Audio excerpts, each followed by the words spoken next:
All right, welcome everybody. It's good seeing you. We are going to finish up in John 4, just to say a few words about that. I'd like to take some time to look back over a lot of the scenes that we've studied and talk about them again, just to review really our topic about learning from what Jesus did, how that helps educate us on ways we should behave, decisions we should make, and just try to look at some of the outcomes of the things that Jesus did. I think we looked and saw a good picture of the scenes in which Jesus made decisions and did these things. I'd like to ask ourselves some questions about each of these and say, well, why did Jesus do this, the best we know, and what was the outcome of it? And all of them are different, I think, and I think they'll be interesting to us and will help us make decisions better, I think, and that's the whole goal of what we're studying. But we'll finish up in John 4, and then we'll look at that, and then if we have time, we're going to move into Matthew 5 and just spend probably one class period, even though we could spend an entire quarter on Matthew 5, 5 through 7 in the Sermon on the Mount. But we want to look at that, and I think there are some very practical teachings that Jesus taught there, and I think it's interesting in light of even the things we've already studied to see some of the things that Jesus teaches there. So we'll look at that as well as soon as we're able. Let's bow and pray, and then we'll begin. Our Heavenly Father, we're thankful to you for your grace and your mercy. We're thankful that being the all-powerful ruler of the universe, that you love us each individually and that you have made sure that we had an opportunity to be with you in eternity. And we're thankful to you that even though we are sinners, that you gave your one and only Son, Jesus Christ, so that we could have forgiveness of our sins, so that we could be with you. We ask that as we study Jesus, that you would help us to understand the man that he was and the way that he taught from your mind. We ask that you would help us to have open minds in what we study, that we would be motivated to do good, to be like him, that we would look for opportunities to serve and to do good each day. We pray all these things in his name, and amen. So last time we finished up the scene in which Jesus seems purposefully traveled through this Samaritan area where he came in contact with a woman at the well, and he took this opportunity to have, I find it to be a very interesting conversation. I don't know what else was said. We don't know exactly every word that was said, but what was recorded is kind of a back and forth with this Samaritan woman that seems to be very intentional, very targeted, and an opportunity for Jesus to teach a core principle of the kingdom.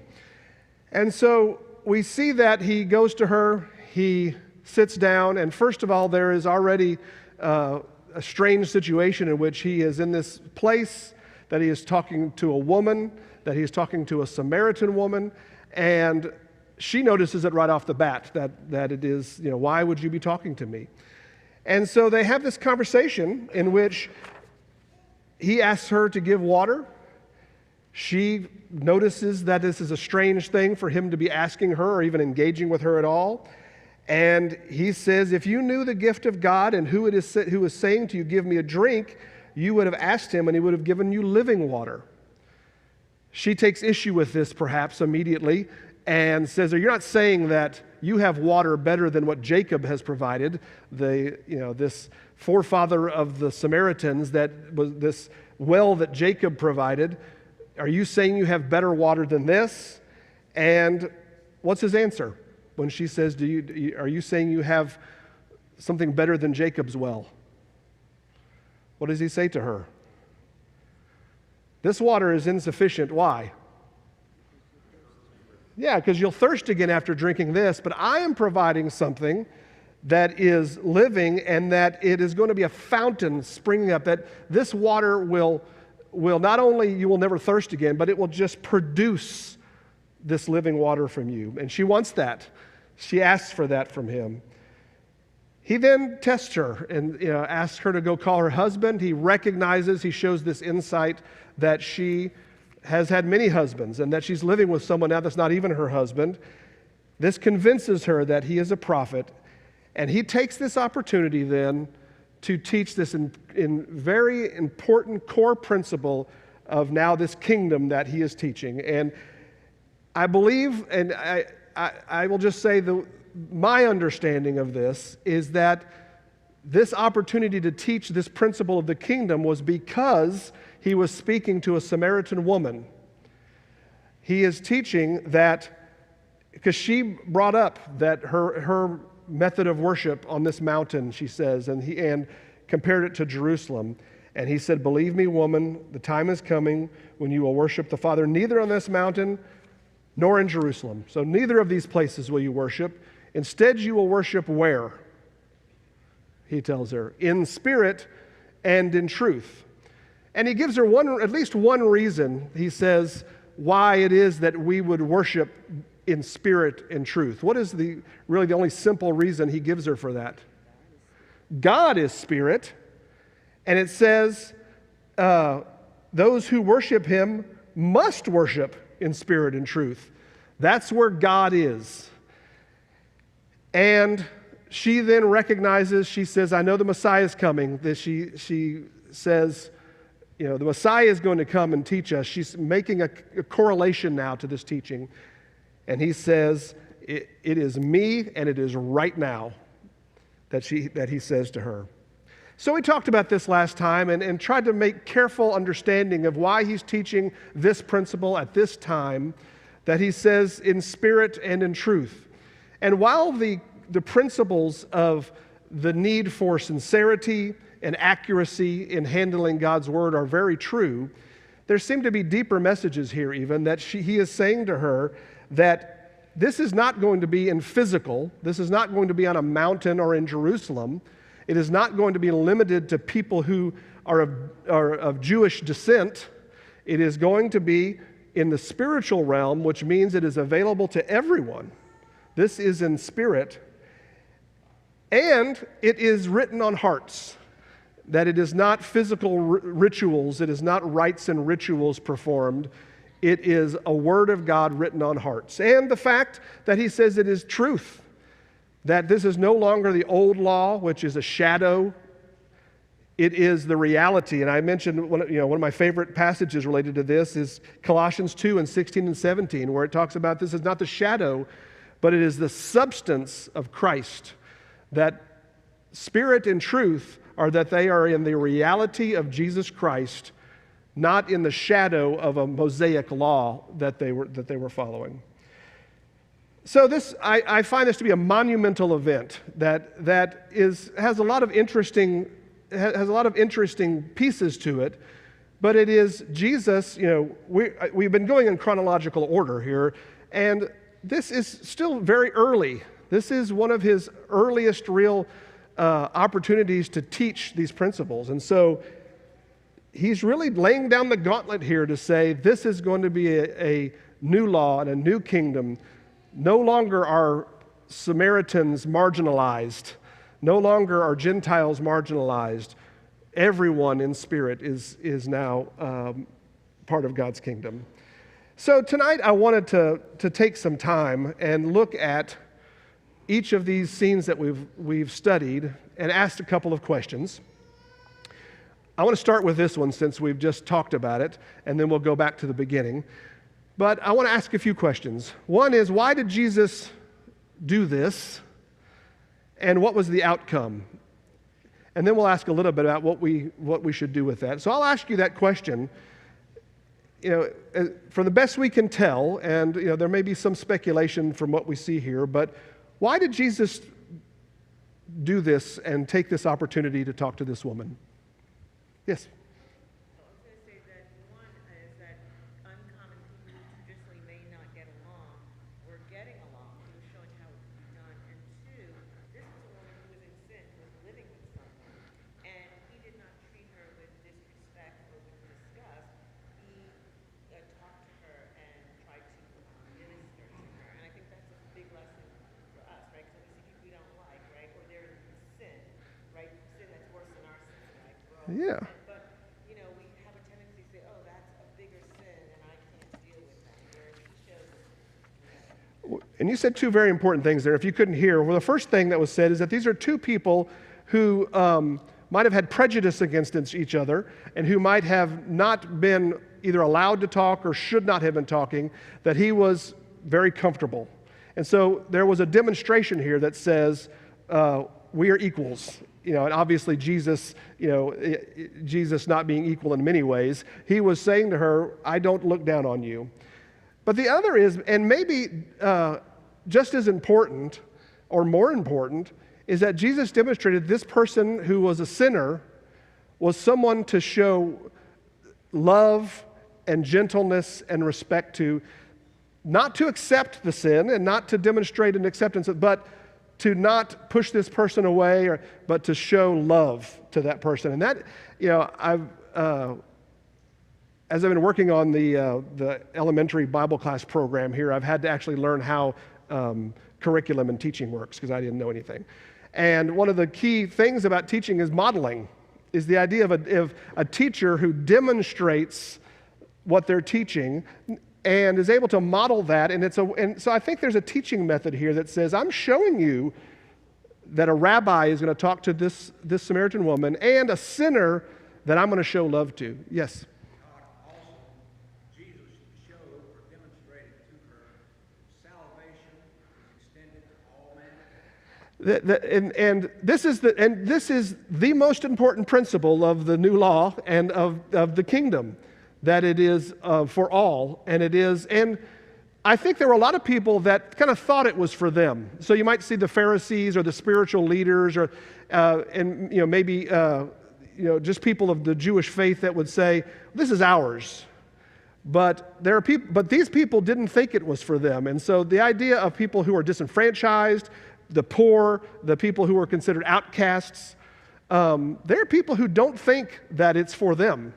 And so he once again showed that. Yes, Mark? Maybe just to add a little bit to that, I really feel like it's almost like his mission. I mean, this was not accidental. He was not just on a trip and just happened to go through Samaria. I think this was him introducing in a very big way for his disciples and for the Samaritans and for anyone in Judea who might find out about this later, that this is what God is interested in. Yes, this is important. This is a step through a door that nobody ever thought the Messiah would ever do. And very counterintuitive to what they thought the Messiah would do. Yeah, I saw a hand in the Dixie area up here. Yeah. When I think about this, I think about Peter at Pentecost. Everybody was there, different languages, everybody, but they all heard the same gospel. And Jesus, with this woman, she's mine, and I just need one at a time. Just start with one, this one right here, to let her know that the gospel is for her, like Peter told everybody else. Isn't that amazing, this idea that this one-on-one. We're going to look at Jesus standing on a hillside and teaching multitudes, but how valuable was it that he sat one-on-one talking to this person and providing an opportunity to this person. And it's very powerful. Yes, Don? I think this is one of the sweetest stories in the life of God. And the rest of the story, that is her reaction, Yeah. family's reaction, makes that. Yeah, because it was so effective. So we see here that, first of all, he openly broke these barriers of prejudice and comfortably, just almost naturally broke the barriers of prejudice. He was taking an opportunity here to just teach core principles, but teaching them in context. So not just standing up, at a podium and preaching it. He was sitting in the middle of it and teaching these key principles. And the outcome of it, like you alluded to, that we see in the rest of John 4 is the outcome was, first of all, she believed, and she went and told everybody. She went and told everybody she could about it. And then what was the next outcome? They believed, and they came back and said, we even believe even without your story. We've heard this thing everywhere. And so we see the power of Jesus making a decision to have this simple one-on-one conversation to show love to a person who was marginalized, to show love to a person who was living in sin, and to show the true value of the gospel and the true value of God's plan. And I think about what we take from this, and there's so many things I think we can take. One example I'll just give is, what would Jesus do, or what should we do when facing a situation where we're talking with a person who may be spiritual, but does not agree with the same biblical principles that we do? How do we handle interacting with a person who may be a Bible believer, may be a spiritual person, but we disagree on important key principles? How do we handle that? Anything we learn from this in that scenario? Yeah, first of all, she said, meet them where they are, demonstrate a mutual respect. I think sometimes we might have, there's sometimes we might have an inclination to debate or to look down or to think that they're just deluded or they're just dumb. But to look at them and see them eye to eye. Any other ways you would say that we learn to handle a situation where we might be talking to a person that we think have important misunderstandings? Yes, please. Yes. The concept of empathy is, I get it. I understand where you're coming from. And the demonstration of that is so powerful. It is very powerful. Yes. They stole it?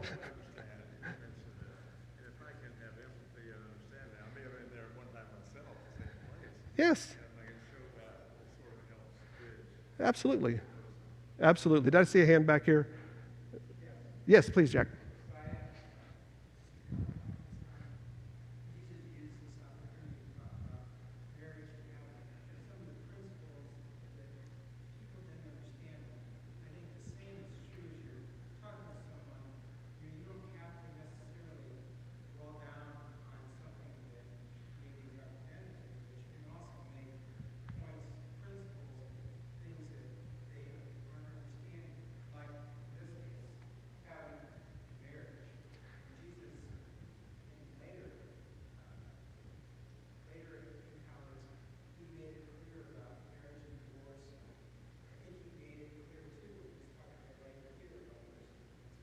Teaching right and wrong, and so making sure that we, whatever we do, we show empathy, we show respect, but we stand by the principles we know are true, and we help teach those.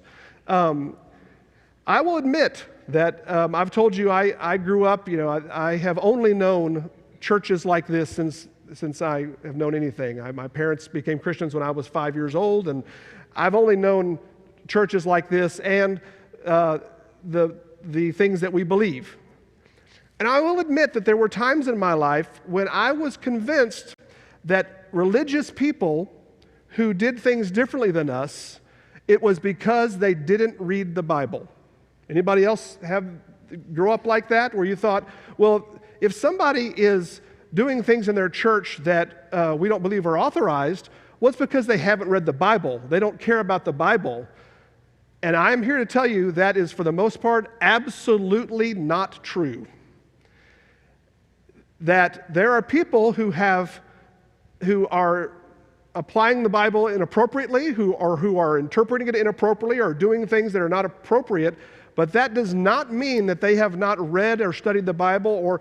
And so we have to make sure that we demonstrate some respect for the intelligence of the people that we are talking to, even though we disagree. I have been in studies before where I've talked with a person and we're talking about something like once saved, always saved. The idea of that, the belief that even though you have been saved, you can leave Christ and lose your salvation, and there are people who believe that it cannot be done. And I've had long conversations, and I will tell you, I've worked with people who have very astute biblical foundations for those beliefs, even though I believe they are wrong. And it is dangerous for us to talk to any person about the Bible with the thought that they are not smart or they have not read the Bible. To a great degree, we might deal with people who interpret it wrong, but know it. And so I hope that we will think about how Jesus dealt with this person who was part of a faith that he said was not right, but that he dealt with this person with love and with empathy, but standing by truth. All right, for sake of time, I'd like to continue now and just take a step back here and look at some of these scenes that we've gone through and asked these same questions. So one of the first ones we looked at was Jesus when he was 12 years old, and he stayed behind at the temple, unbeknownst to his parents, who found out days later and had to track him down. And I'll ask you the question, to the best of our ability, why did Jesus stay behind here at the temple? We know to a great degree because he told us, but why did Jesus stay behind at the temple? Why do we know he stayed behind? Because he told us. He needed to be about his Father's business, meaning what? Extremely interested in this, yeah? What else might it mean that he needed to be about his Father's business? Yeah, that we saw later on when he cast out these merchants that this is a place he considered, a part of his God. It's his God's presence, and it's a place that he considered to be sacred. He wanted to be where that is. Other thoughts about being about his Father's business? This is what he wanted to be talking about. This is the thing. This is what he wanted to be doing. I'm going to tell you, at 12 years old, I can't even think about it. I was watching a lot of cartoons and probably Rock'em Sock'em Robots and Stretch Armstrong. Some people in here know exactly what those are. I had the guy where you hit his head and he kicked the football. Anybody have that one? It's probably worth $1,000 right now. Yeah. So that's what I was doing at 12 years old. But he had to be at the place where people had knowledge, they knew the law, they could answer questions, they could converse with him about this. He said, that's where I need to be. So he established his priorities right there. Okay, so she said on-the-job training. So he knew what he was going to do with his life, and he wanted to prepare for that. We also know some outcomes of this. What are some of the things that were the outcomes of him doing this? So we know one of them was his parents were very concerned and scared, and they went to him went to him and like, why did you do this? But do we see anything else in this scene that helps us understand the outcomes of this? Yes.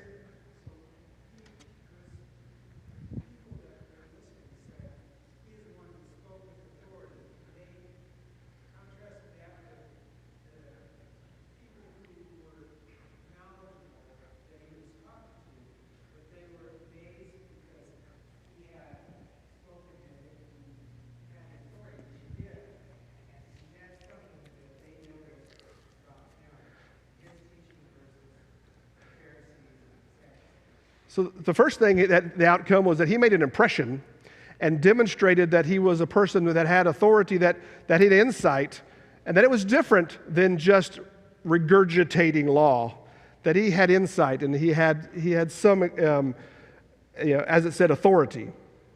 Anything else about what outcome came from this? Yes, please.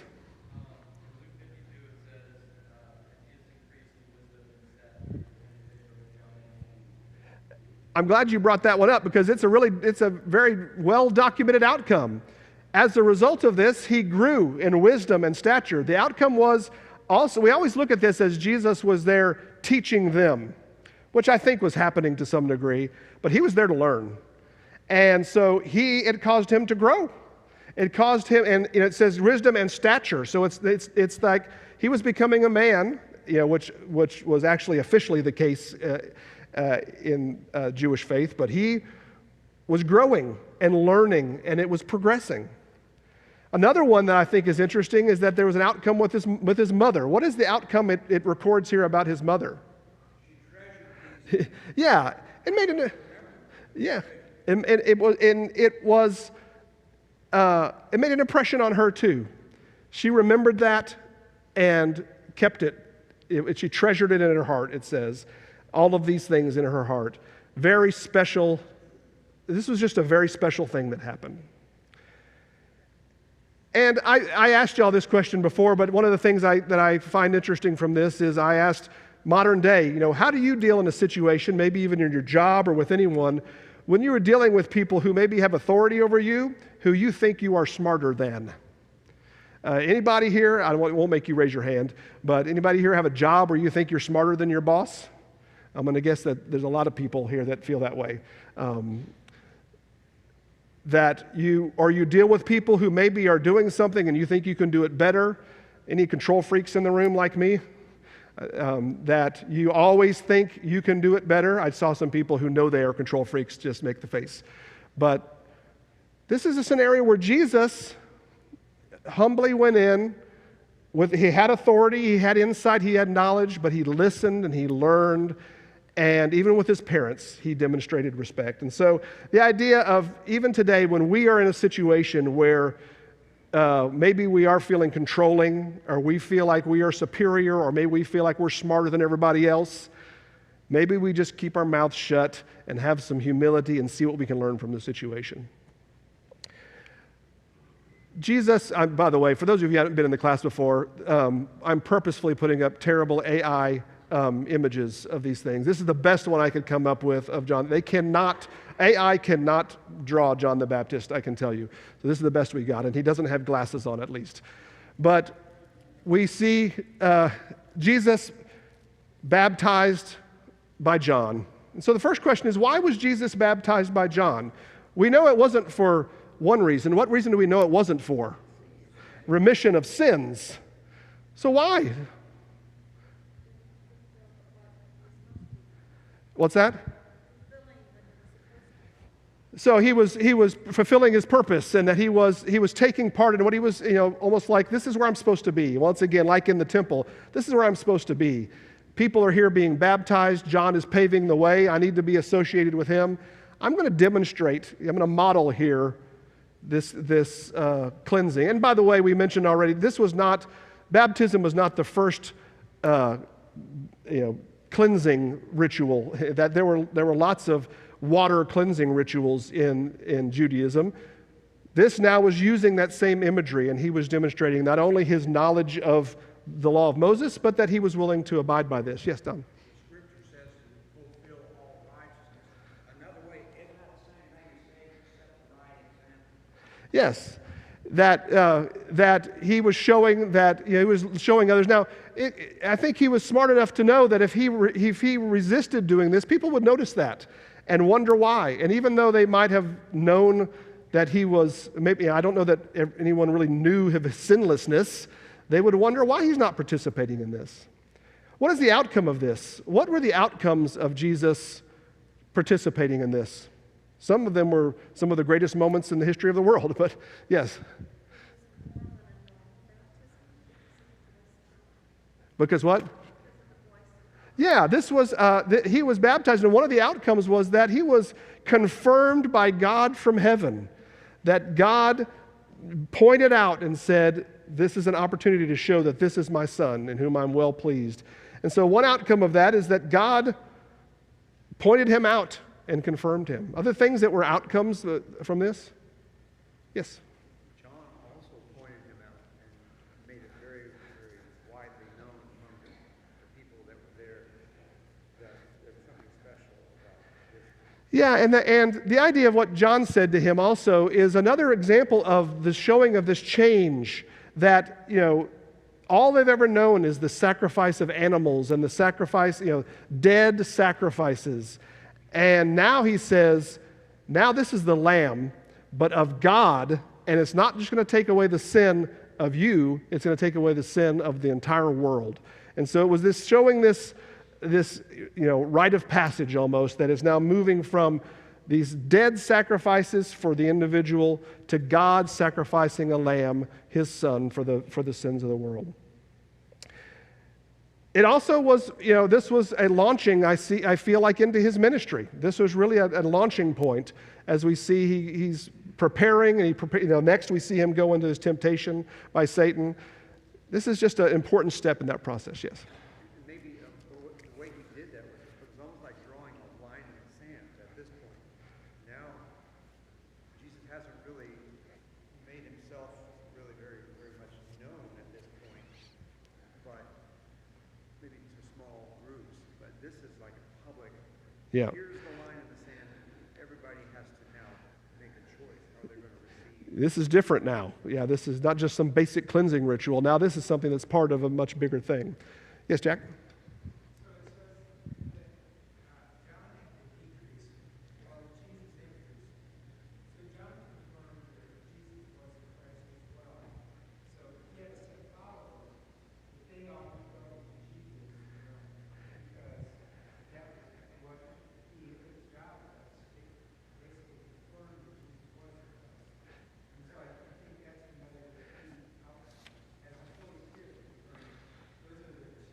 Yeah. Yeah, confirming him, and then the handing of a baton. Now John decreases. Now Jesus takes that, and the purpose of John the Baptist of preparing the way now is now to let him walk on the path.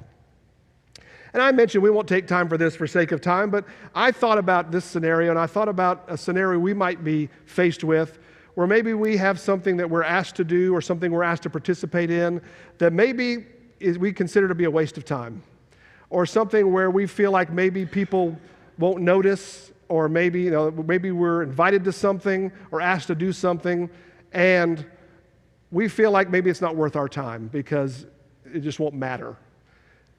But I can tell you I've been personally involved in some scenarios where I chose not to participate in those things and realized it might have been really important for me to have done it. And I've been in times where, less of them, where I did participate and it was extremely useful. And I think sometimes we can be selfish and think that we don't need to do something because we don't see the purpose or we don't see necessarily the outcome. But sometimes it's just being there or showing that we're participating in something or showing that we're part of something that can really make it useful. We know that he then fasted and in the wilderness and was tempted by the devil himself. Why? Why did Jesus subject himself to this? This was, I'm sure, one of the most difficult times of his life. He could have skipped it. This wasn't the only time he was tempted in his life. Why do this? Yes. Okay, so demonstrate that he was human and that he was able to resist as a human. And so this idea of demonstrating his humanity. Other thoughts about that? To win victory over Satan. Okay, to win that victory, to have that. Yes? I also think it was a demonstration to God. Yes. That's a really interesting thing she said. She said, this is also showing that God, that I am, you have given me a purpose here, and I'm worthy of it. I'm not going to just do the easy way. That I'm going to do this because this is what I need to do to demonstrate that I'm fulfilling your purpose. So that's a really good angle on that. Other thoughts about why he did this? We obviously, he took on Satan, and he took, the strongest temptations that he could come up with, and he was able to show it can be done. We learn that, there's no temptation that has overtaken you that you cannot withstand. But with every temptation, it says, what does it say about that? It says, with every temptation, God provides a way of escape. And so we even see with Jesus that he was just starving, but he was able still to use Scripture to resist the devil. Yes? And he, being like us in all ways, had to sacrifice. Yes, and so one of the outcomes that I think is important that Vanessa alludes to here is that now one of the outcomes is he is equipped now to be tempted in all ways as we are, yet without sin, and we now can have confidence in our mediator. So one of the outcomes of this is that we now know that a human can do this and that Jesus withstood it, and we can have confidence with him, not only that we can do well, but that he will be a mediator for us. So that's another important thing. I would say the most basic outcome of this was that Jesus was triumphant, that he was able to win, that he was able to demonstrate himself as worthy of God's plan, and that he also prepared himself for his work. We know that the next thing we have recorded that he did was to go and to select his disciples. And so we see that he was preparing himself for this ministry that he was taking on, a relatively short ministry that was going to have to accomplish a great deal. And so I will just say, when we look at the temptation by Satan, just not only to Jesus but to us, such an important outcome, and that we learn from that we have the opportunity that no matter what the situation, we can resist. We studied the calling of his disciples. Oh, go ahead, Don. Todd, don't you think we should view Jesus during these temptations as the Son of Man instead of the Son of God? Yeah, and so it's always hard to split those, but this was him attempting to demonstrate him being the Son of Man, and that it's clear that he was trying to demonstrate his humanity here, not necessarily trying to demonstrate his divinity. He was using the same tools that we have available to us rather than using miraculous tools. So I think it's important that he was showing that. Yes.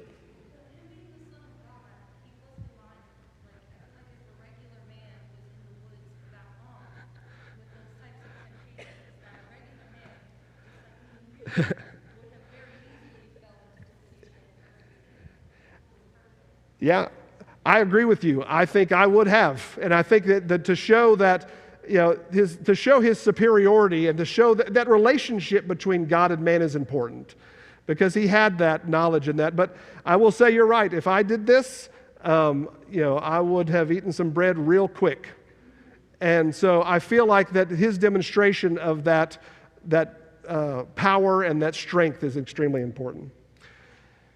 He chose his disciples, and I asked the question here about why did he choose these disciples? Because I think we know that he needed help in his ministry, but he selected very interesting disciples. I think that there might have been this logic that said, there's a whole bunch of scribes and Pharisees out there who are experts in the law. They might be your best first bet to go out and teach, but that's not what he was teaching. And so why did Jesus choose these disciples? Yes. I couldn't hear. What's that? Yes. Okay. First of all, he knew the quality of these men. He knew their hearts, and that he knew that they would be able to do it. Why else? Yeah, I think it's almost like these were the perfect people to teach his new gospel. They weren't ruined by intellect. And for those of you who are intellectuals, I apologize. I'm not one. But I would just say the fact that he said these are simple, common people who are going to be able to adopt this and teach it. Yes, Brian? Very similar to the teaching of the Samaritan woman, because he's showing that the barriers are broken down. You don't need to be a Pharisee. You can follow God. And so that's that same lesson, isn't it? It's that same lesson to say this is not for the elite. Now, the elite can take it on. They are able to respond, but it was demonstrating that this is not just for the elite, enlightened law experts. It is for the regular common people. And so I think it shows that same type of thing as talking to the Samaritan woman. Yes. Maybe there may be the same kind of principle that was demonstrated when God selected Gideon and 300 men. Yeah.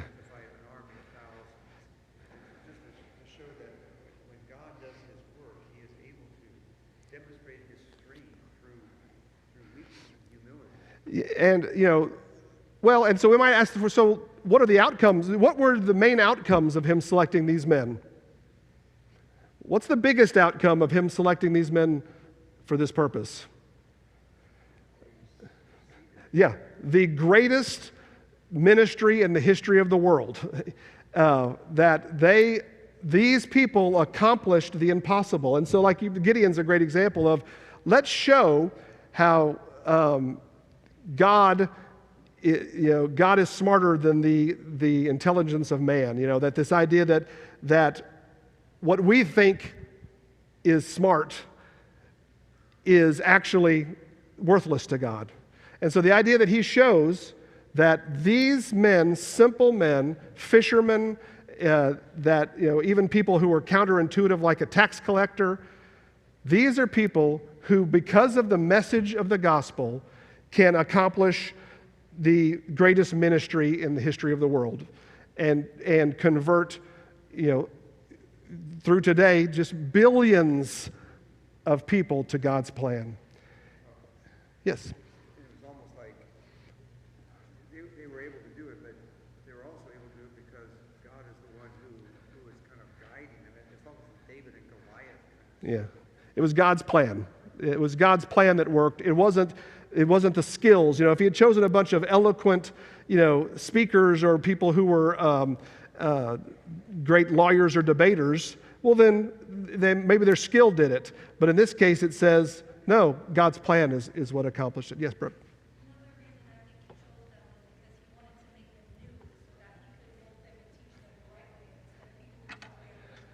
Yeah, it's almost like we want to refresh it. It's like clean the slate and let's teach this new thing. And I feel like that he wanted to show that. This is fresh. Yes, Vanessa. They had heard John preach about him, and they were kind of anticipating it. So Jesus knew these guys have heard John. They're waiting for me. I'm coming to them. Well, so we see the example of Andrew going to Peter and saying, I found the person we've been looking for. And so what he also knew was these were people of sincere heart that were sincerely looking, they were seeking, and that they were willing, and they were honored by the opportunity. And there's another part of this, which I'll just touch on, which is I also think that he was befriending some very important companions.